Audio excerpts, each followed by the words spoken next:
Propaganda का word propagate से निकला है। प्रोपेगेट का मतलब है फैलाना, कोई चीज़ जो वायरल हो जाती है और एक जगह से दूसरी जगह सूरत में चली जाती है। हिस्ट्री में हमेशा से प्रोपेगेंडा होता रहा है। जितनी पुरानी इंसान की हिस्ट्री है और जंगों की हिस्ट्री है, उतनी ही पुरानी प्रोपेगेंडा की हिस्ट्री भी है। सबसे जो अब हमें नज़र आता है इस्तेमाल हुआ प्रोपेगेंडा, सेकेंड वर्ल्ड वॉर में इंग्लिश फौज ने जर्मन्स को शिकस्त देने के लिए प्रोपेगेंडा का सहारा लिया और ऐसे बहुत से वॉर पोस्टर्स बनाए गए जिससे लोगों को ग्लोरीफाई किया गया जंग में शामिल होने के लिए या जंग को सपोर्ट करने के लिए। मसलन I want you Leslie weekly on July 6, 1916 में ये पोस्टर्स आया हुआ। उसके अलावा be careful what you say, someone talked, यानी कोई भी लोग जो जंग के बारे में इंग्लिश फौज के हवाले से बुरी बातें कर रहे हैं तो उनके ऊपर तवज्जो ना दें। इस तरह राय आमा को अपने लिए ओपिनिएट करने के लिए प्रोपेगेंडा किया गया। प्रोपेगेंडा के ये दोनों मकासद होते हैं, यानी राय आमा को पोलराइज करना कि लोग डिवाइड हो जाएं, या फिर ये कि लोगों की ओपिनियन बिल्कुल मेरी तरह हो जाए, यानी या डिवाइड हो जाए या मेरी तरह हो जाए। और यही प्रोपेगेंडा की मेन स्ट्रेटजी हुआ करती है। अजी जर्मन्स ने भी प्रोपेगेंडा के पोस्टर्स बनाए थे और बड़ा जम के प्रोपेगेंडा का मुकाबला किया था। उनमें से एक पोस्टर है लिबरेटर्स का, यानी अपने मुल्क को आज़ाद कराना। और हिटलर ने ये कॉन्सेप्ट दिया था कि अपने मुल्क को बहुत ही ग्लोरीफाई करेंगे हम। इस तरह से एक तो वो जंग थी जो फौज लड़ रही थी और एक जंग थी जो न्यूज़पेपर्स में चल रही थी प्रोपेगेंडा के ऊपर। लेकिन प्रोपेगेंडा पॉजिटिव भी हो सकता है और नेगेटिव भी, यानी अगर हम किसी अच्छे काज के लिए प्रोपेगेंडा कर रहे हैं और अल्टीमेटली उसमें सब के लिए खैर है तो वो पॉजिटिव प्रोपेगेंडा होगा। लेकिन अगर किसी एक फिरके के लिए, ग्रोह के लिए, ग्रुप ऑफ पीपल के लिए वो डैमेजिंग हो सकता है तो ये प्रोपेगेंडा नेगेटिव कंसिडर होगा।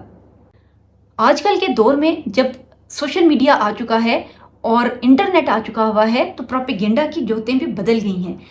सारा सोशल मीडिया अल्गोरिदम्स पे काम करता है। अगर मैं किसी एक चीज़ को पसंद करती हूँ और एक चीज़ को नापसंद करती हूँ तो एल्गोरिदम्स ये चीज़ अंडरस्टैंड कर लेंगे और सिर्फ मुझे मेरी पसंद की ओपिनियन, राय और डायरेक्शन देंगे और वही चीज़ें शो करेंगे।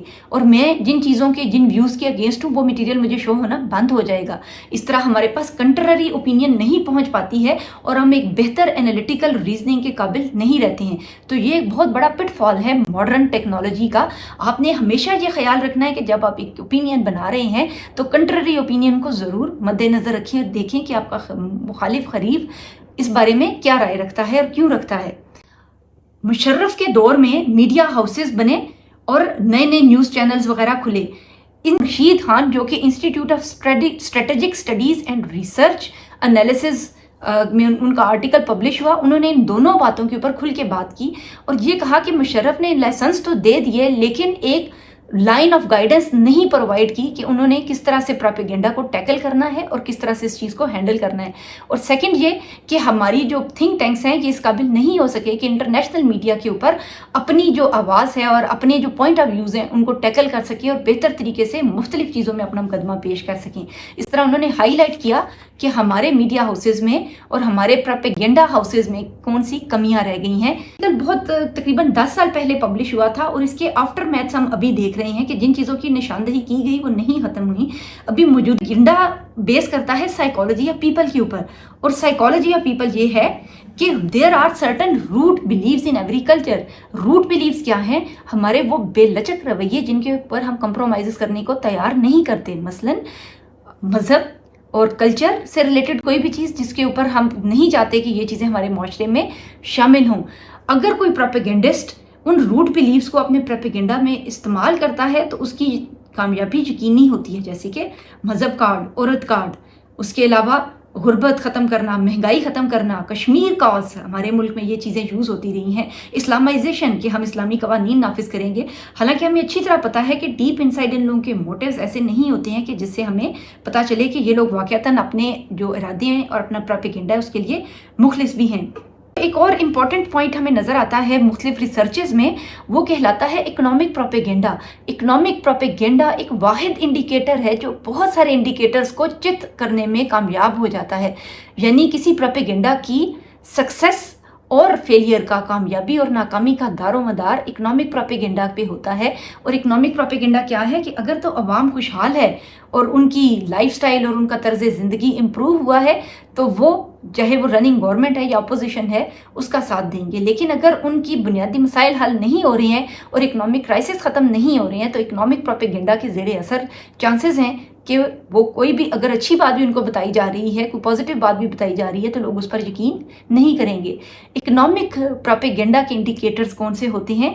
جیسا کہ interest rates, the state of foreign exchange, reserves, inflation, forecast, work systems and social image, یہ ساری چیزیں اپنی اپنی جگہ پر امپورٹنٹ ہوتی ہیں۔ جیروم کے نال کی یہ ریسرچ ہے اور انہوں نے functional model of economic propaganda 2019 میں پیش کیا تھا۔